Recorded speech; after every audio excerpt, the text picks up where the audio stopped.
नमस्कार, मी भगवान वानखेडे. आपण पाहताय पंढरपुरातील सर्वात पहिले YouTube news channel Pandharpur live. मुख्यमंत्री देवेंद्र फडणवीस यांचा ड्रीम प्रोजेक्ट असलेल्या पंढरपूर विकास आराखडा अर्थात पंढरपूरच्या कॉरिडॉरच्या प्रकल्पाला मुंबईमध्ये मंत्रिमंडळाच्या शिखर समितीमध्ये पंढरपूर कॉरिडॉरला अखेर मंजुरी देण्यात आली.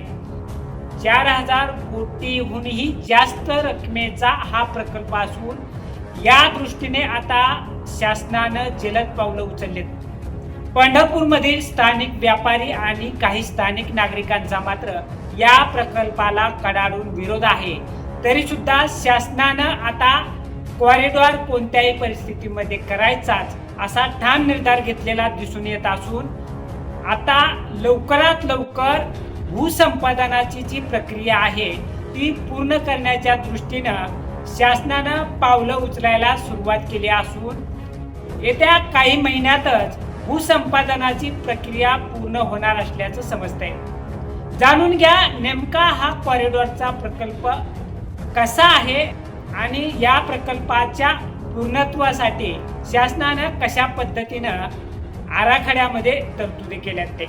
लाखो वारकऱ्यांचं श्रद्धास्थान असलेल्या पंढरपूर तीर्थक्षेत्राच्या विकासाच्या दृष्टीनं महत्त्वपूर्ण पंढरपूर कॉरिडॉर आणि विकास आराखड्याला सोमवारी राज्य मंत्रिमंडळाच्या शिखर समितीच्या बैठकीमध्ये मंजुरी देण्यात आली. सुमारे 4150.46 कोटीच्या सर्वसमावेशक आराखड्यास यावेळी मान्यता देण्यात आली. या महत्त्वाकांक्षी योजनेमुळे पंढरपूर शहराचा मोठ्या प्रमाणावर कायापालट होणार असून दरवर्षी लाखो वारकऱ्यांना अधिक सुरक्षित, सुकर आणि नियोजनबद्ध सुविधा उपलब्ध होणार असल्याचं मत यावेळी शासनानं व्यक्त केले.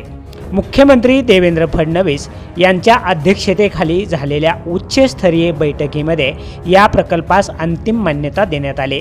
या बैठकीला उपमुख्यमंत्री सुनेत्राताई पवार, पालकमंत्री जयकुमार गोरे तसेच संबंधित विभागाचे वरिष्ठ अधिकारी उपस्थित होते.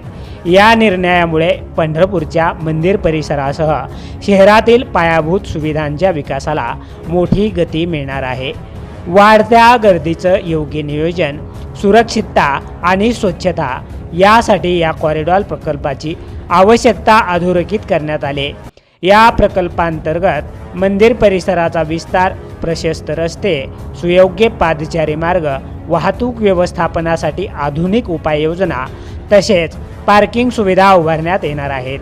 याशिवाय चंद्रभागा नदी परिसरामध्ये सुधारणा, पूल उभारणी आणि यात्रेकरूंना आवश्यक सुविधा उपलब्ध करून देण्यावरही भर देण्यात आला आहे.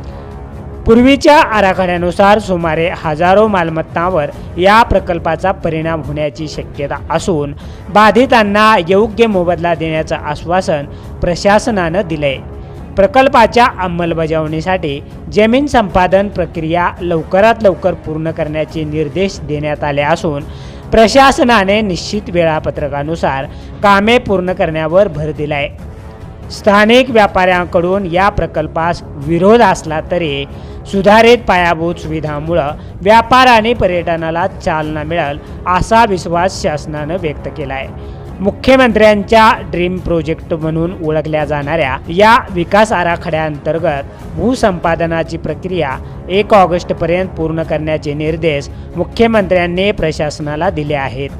एकूणच पंढरपूर कॉरिडॉर प्रकल्पामुळे या ऐतिहासिक तीर्थक्षेत्राला जागतिक दर्जाचं रूप देण्याचा राज्य सरकारचा प्रयत्न असून वारकरी संप्रदायासाठी अधिक सुरक्षित आणि सुसज्ज दर्शन व्यवस्था निर्माण होण्याची अपेक्षा व्यक्त केली जात आहे.